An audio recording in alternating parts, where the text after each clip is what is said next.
स्मरण करते हैं दो भक्त कन्याओं का। एक राजा की पुत्री है और एक जमींदार की पुत्री है, और दोनों आपस में सखियां हैं।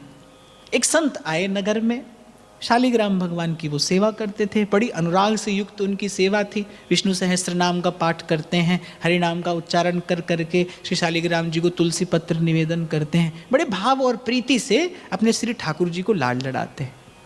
अब उनकी वो भावमयी अनुरागमयी सेवा देखकर उन दोनों भक्त कन्याओं के हृदय में भी ये इच्छा हुई कि भाई हम भी ऐसे ही श्री ठाकुर जी की सेवा करें। जो संत के निकट गई, छोटी छोटी सी अवस्था दोनों की, संत ने वो निर्मल निश्चल भाव देखा, संत विचार में पड़ गए। बोले भाई अभी कोई विधि निषेध तो ये जानती नहीं है, इन्हें बताया भी नहीं जा सकता, लेकिन इनका निर्मल निश्चल भाव ऐसा है कि इसी समय इनको सेवा में लगा देना चाहिए। देखो जिस क्षण भगवत सेवा का भाव मन में जगे, बस जानिए ये सौभाग्य सूर्य का उदय हुआ है। क्योंकि ये मेरे जीवन का एक छोटा सा अनुभव मैं आपको विनम्रता पूर्वक निवेदन कर रहा हूं। जो आत्मा का सौंदर्य है, जो आत्मा का वास्तविक सौंदर्य है, जीवात्मा का वास्तविक सौंदर्य परमात्मा की सेवा में ही प्रकट होता है। जो उसके उर अंतस का रंग है, उसकी आभा प्रभा है, आत्मा का वो जो सच्चित्त आनंद स्वरूप है, वो प्रभु की प्रियतम परमात्मा की सेवा में ही प्रकट होता है। संत ने देखा भाई बच्चियां तो छोटी छोटी सी हैं, ये नन्ही नन्ही सी बालिकाएं हैं, अभी विधि निषेध तो इन्हें क्या बताएं क्या समझाएं, लेकिन इनके मन में सेवा का भाव आया है। और अनेक जन्मार्जितम पुण्यम कृष्ण भक्ति प्रजायते, जन्मों का पुण्य संचित होता है तब भगवत सेवा का भाव मन में आता है। तो इनके मन में सेवा का भाव आया है भाई, तो इन्हें कुछ तो देना चाहिए, कोई व्यवस्था तो इनके लिए करनी चाहिए। तो उन्होंने दो काले काले गोल गोल मटोल से पत्थर दोनों कन्याओं को दिए, बोले ये तुम्हारे ठाकुर जी हैं। अब कन्या ने कहा कि इनका नाम, संत बड़े अनुरागी भी थे और बड़े विनोदी भी थे। नन्ही सी बालिकाओं का जब वो भोला सा भाव उन्होंने देखा तो संत ने कहा एक का नाम सिल, एक का नाम पिल्ले, दोनों का नाम सिल पिल्ले, यही तुम्हारे ठाकुर जी का नाम है। अब भाई वो दोनों कन्याएं तो वो गोल मटोल सा जो काला पत्थर है, वो जो शिलाखंड है, उसी में श्रीमन नारायण की भावना करके उसी की सेवा करती हैं। बड़े अनुराग से तुलसी दल उन्हें निवेदन करती हैं, भोग लगाती हैं, आरती उतारती हैं, और भाई भक्त के बस में है भगवान। बड़े भाव से बड़े प्रेम से उनकी सेवा करती, करते करते करते करते अवस्था बड़ी हुई, विवाह का समय आ गया। तो एक जो वो जमींदार की पुत्री थी, उसके दोनों भाइयों में आपस में किसी बात पर कोई विवाद हो गया। दोनों भाइयों में विवाद हुआ। एक भाई शक्तिशाली था, उसने दूसरे भाई का घर और माल सब लूट लिया, और उस लूट में ये जो ठाकुर जी का बटुआ था ये भी संग में चला गया। अब भाई इस कन्या के हृदय में तो बड़ी भारी व्याकुलता, ये तो श्री ठाकुर जी के बिना अपने प्राण त्यागने को आतुर, ठाकुर जी के बिना एक पल को चैन नहीं। और जैसे उस दिन श्री वल्लभाचार्य महाप्रभु के प्रसंग में मैंने आपको निवेदन किया था ना, भाई अपने ठाकुर जी से ऐसी ही प्रीति होनी चाहिए। एक बात मैं आपको निवेदन करूं, यदि आप अपने ठाकुर जी की सेवा करते हैं तो उन्हें परिपूर्ण मानकर ही उनकी सेवा करिए। वो जो आपके घर में विराजमान है वो आधे अधूरे नहीं है, वो परिपूर्ण सच्चिदानंद स्वरूप प्रभु ही आपके घर में विराजमान है। इसी भाव से सेवा हो तो ही वो सेवा कहलाने योग्य है। अब उस कन्या का तो भाई जीवन सर्वस्व लूट लिया हो जैसे किसी ने, उसके तो प्राण धन जैसे चले गए, वो तो उनके बिना ऐसे आकुल व्याकुल छटपटाई बौराई से यहाँ यहाँ मारी मारी फिरे।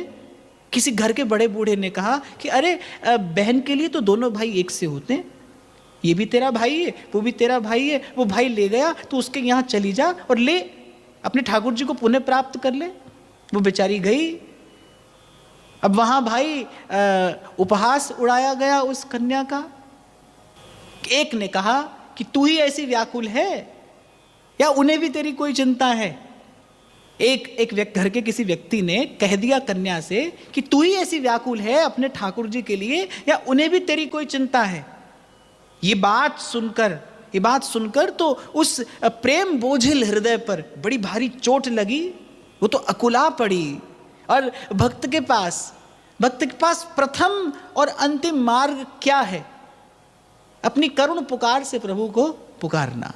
वो तो बस उसी स्थान पर खड़ी होकर बिनती सुनिए नाथ हमारी, हृदयेश्वर हरि हृदय बिहारी, हृदयेश्वर हरि हृदय बिहारी, विनती सुनिए नाथ हमारी। बाहर नेत्र खोलकर देखती है तो संसार हंस रहा है, देखो कैसे पगलाई जा रही है अपने ठाकुर जी के लिए। अरे क्या होता है ये सब। अब भक्ति भाव से विमुख लोग तो भाई ऐसा ही आचरण करते हैं। बाहर संसार हंस रहा है और भीतर हृदय, हृदय धन के लिए रो रहा है, बिलख रहा है। दीनानाथ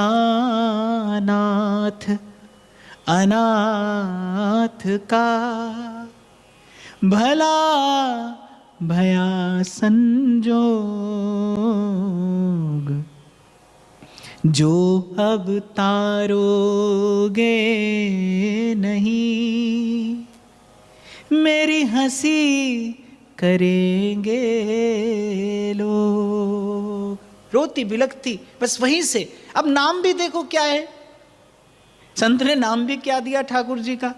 न तो हरि कहना सिखाया, न नारायण कहना सिखाया, न श्री कृष्ण और न श्री राम। बोले नाम भी दिया है तो सिल पिल्ले।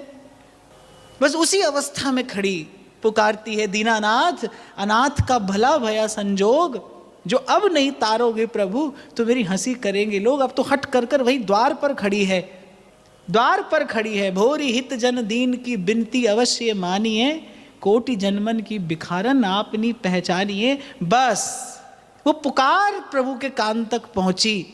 और मैं तो प्रथम दिन से ही व्यासपीठ से यही निवेदन करता आया हूँ कि भाई न भगवान हंसने से मिलते हैं, न रोने से मिलते हैं, और न कहीं खोजने से मिलते हैं। प्रभु तो पुकारने से आते हैं, पास चल कर आते हैं। तो मुझे तो लगता है ये भक्ति सिद्धांत है भाई। भगवान तो पुकारने से आते हैं आपके निकट, पुकारिए उन्हें। मैं तो प्रथम दिन से व्यासपीठ से यही गाते गाते आज यहाँ तक पहुँचा। तुझको पुकार रहे आओ आओ रसिया, तुझको पुकार रहे आओ आओ रसिया, सब दुख दूर हुए जब तेरा नाम लिया। तो बड़े करुण हृदय से प्रभु को पुकारा, और देखते ही देखते जो संसार उपहास कर रहा था, देखते ही देखते आकर हृदय से लग गए प्रभु। वो जो शालिग्राम जी का बटुआ था, अब तो वो शालिग्राम ही है क्योंकि नारायण के भाव से उनकी सेवा हो रही है। वो जो ठाकुर जी का बटुआ था वो आकर लगा हृदय से, देखता रह गया सारा संसार। और जो उसकी सखी थी उसका विवाह हुआ, जो राजा की कन्या थी उसका विवाह हुआ किसी दूसरे राजा के पुत्र से। और संयोग कह लीजिए, प्रारब्ध कह लीजिए, प्रभु की लीला कह लीजिए। भगवत विमुखों का परिवार, साधु संत का तो नाम भी किसी ने नहीं सुना। और मुझे तो लगता है भाई एक भक्त के लिए इससे प्रतिकूल और कोई स्थिति नहीं हो सकती। गोस्वामी जी तो कहते हैं बरु भल वास नरक कर त्राता। नरक का वास अच्छा है पर दुष्ट संग जिन देई विधाता। हे प्रभु विमुख का संग न मिले। प्रियादास जी भक्तमाल की टीका में कहते हैं, प्रभु मुझे हाथी के पैर तले कुचलवा दीजिए, हाथी के पैर तले कुचलवा दीजिए, कांटों की शैया पर सुला दीजिए, किसी भी नरक में मुझे रखिए, लेकिन ऐसे जन का संग ना दीजिए जो आपसे विमुख हो, जिसके हृदय में आपकी भक्ति ना हो। ऐसे भक्ति विहीन का संग मुझे ना दीजिए। तो भाई उस राजा की जो कन्या का विवाह हुआ एक भगवत विमुख से, उसके हृदय में बड़ी पीड़ा कि भगवत विमुख मेरा स्पर्श करेगा। तो वो जब पालकी में बैठी जा रही है ससुराल, तो उसने हृदय से लगाए हैं अपने वो ठाकुर जी। वो ठाकुर जी का पिटारा जो है वो छाती से चिपटाए बैठी है, नेत्रों से अश्रु की धार बह रही है। हे प्रभु क्या मेरे भजन भाव में खोट था कि आपने मुझे किसी ऐसे विमुख के संग जीवन यापन करने को दिया। वो ऐसी रोती बिलखती पहुंची ससुराल। अब भाई वो वहाँ न तो किसी से बात करे न किसी की ओर देखे, और पति को तो अपने निकट भी नहीं आने दे। वो जो पिटारा है ठाकुर जी का, वो जो बटुआ है उसी को हृदय से लगाई है और रोती है। न कुछ खाए न पिए और बस रोती रहे, कि हे प्रभु हे नाथ, ये भगवत विमुख का संग मुझे क्यों। मुझे तो इनकी ओर देखना भी नहीं सुहाता, ना इनके मस्तक पर वैष्णव तिलक है, ना इनके गले में तुलसी की कंठी सुहाती है, ना यहाँ पर आपका नाम है, ना यहाँ साधु संतों के चरण पड़ते हैं। अरे ऐसा महल, ऐसा परिवार मेरे किस काम का। अब उसके हृदय की पीड़ा को कौन जाने, कौन समझे। ससुराल के लोग उसे एक से एक सुंदर अमूल्य रत्न हार दे रहे हैं, सुंदर उपहार दे रहे हैं, पर उसका मन तो लगा है अपने प्रभु में, अपने प्रियतम में, प्राण प्यारे में। अब पति ने देखा कि भाई ये जो हृदय से लगाई रहती है ना, ये पिटारी, जो भी बाधा है बस वो इसी में है। अब उसने क्या किया, वो पिटारी उठाई और जाकर नदी में डाल दी।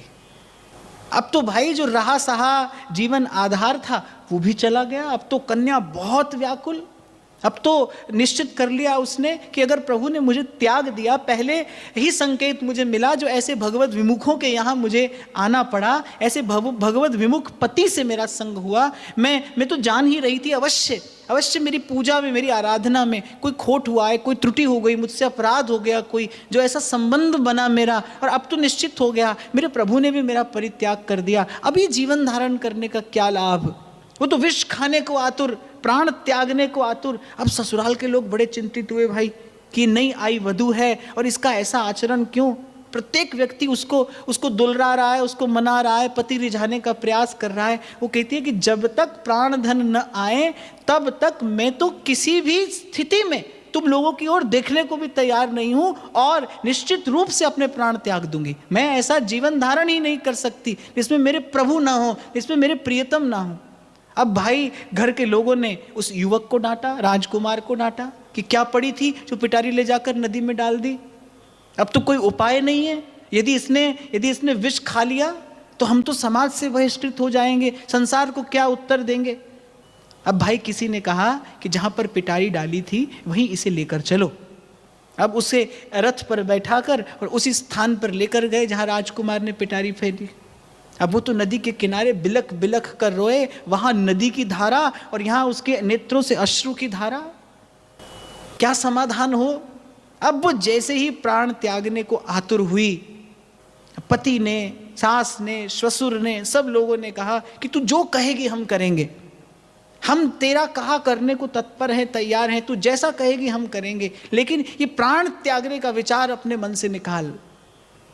उसने कहा कि तुमसे ये महत अपराध इसीलिए हुआ है क्योंकि तुमने जीवन में कभी साधु संग नहीं किया, तुम जानते नहीं भगवत भक्ति की महिमा क्या है। अरे तुम क्या जानो, तुमने मेरे जीवन आधार मुझसे ले लिए, मुझसे छीन लिए। वो कोई संपुट मात्र नहीं था, वो तो मेरे प्राण संपुट है, मेरे प्राण उसमें विराजमान हैं, और तुमने मेरे प्राणों का मुझसे विछोह करा दिया, वियोग करा दिया। अब ये जीवन क्या धारण करूं, कैसे धारण करूं। तुम क्या जानो इस भाव की महिमा क्या है। और तुम्हारी ऐसी दुर्दशा आज इसीलिए हुई है कि तुमने कभी जीवन में साधु संग नहीं किया।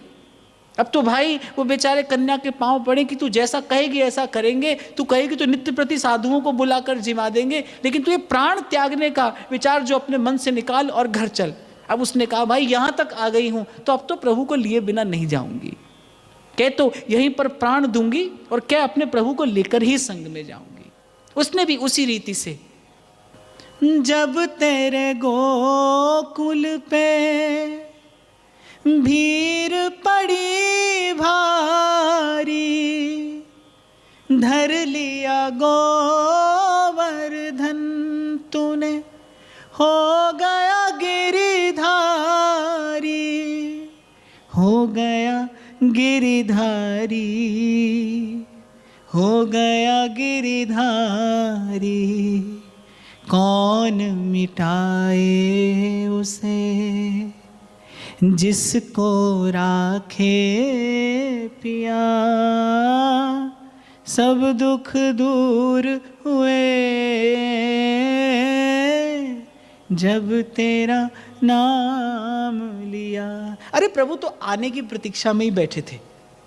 प्रभु ने तो लीला इसलिए की कि अगर ससुराल वाले अनुकूल हो भी गए तो इतने ही अनुकूल होंगे कि अकेली भजन करेगी। और ऐसी लीला प्रभु ने की कि सब के सब परिवार के जनों को साधु की सेवा में लगा दिया, और संत चरणों की सेवा में लगते ही तो भाई एक ही प्रसाद प्राप्त होता है, श्री हरि के चरणों की निर्मल विमल भक्ति। साधु संग से यही प्रसाद मिलता है। इसीलिए येन केन प्रकारेण प्रभु से यही सतत प्रार्थना करनी चाहिए, बार बार वर मांगी हूं। भाई सब रोगों की एक औषधि है,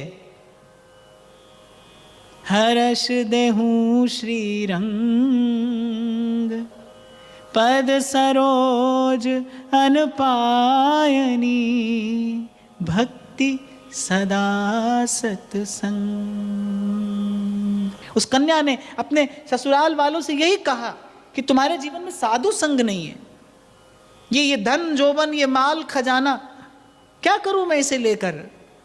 मेरे मन प्राण तो साधु संग से पुष्ट होते हैं। यदि तुम्हारे जीवन में वो होता तो ऐसा अनुचित कर्म तुम्हारे हाथ से कभी नहीं होता। पर ठाकुर जी की व्यवस्था थी, उसके सब संबंधियों को ऐसी हरि करत दास पे प्रीति। अरे भगवान तो संबंध का और उसके संबंध का भी निर्वाह करते हैं। अब खबर तो नहीं मुझे किस पुराण में ऐसा लिखा है, पर बड़े लोगों से सुना है, बोले भक्त की तो जाने कितनी पीढ़ियों का उद्धार भगवान कर देते हैं, कितनी पीढ़ी तर जाती है एक कुल में भगवत भक्त उत्पन्न हो जाए तो। कुलम पवित्रम शास्त्र कहता है, जननी कृतार्था वसुंधरा पुण्यवती च तेन। कुल पवित्र हो जाता है जिस कुल में एक हरि का दास प्रकट हो जाए। भगवान तो संबंध के का भी निर्वाह कर देते हैं।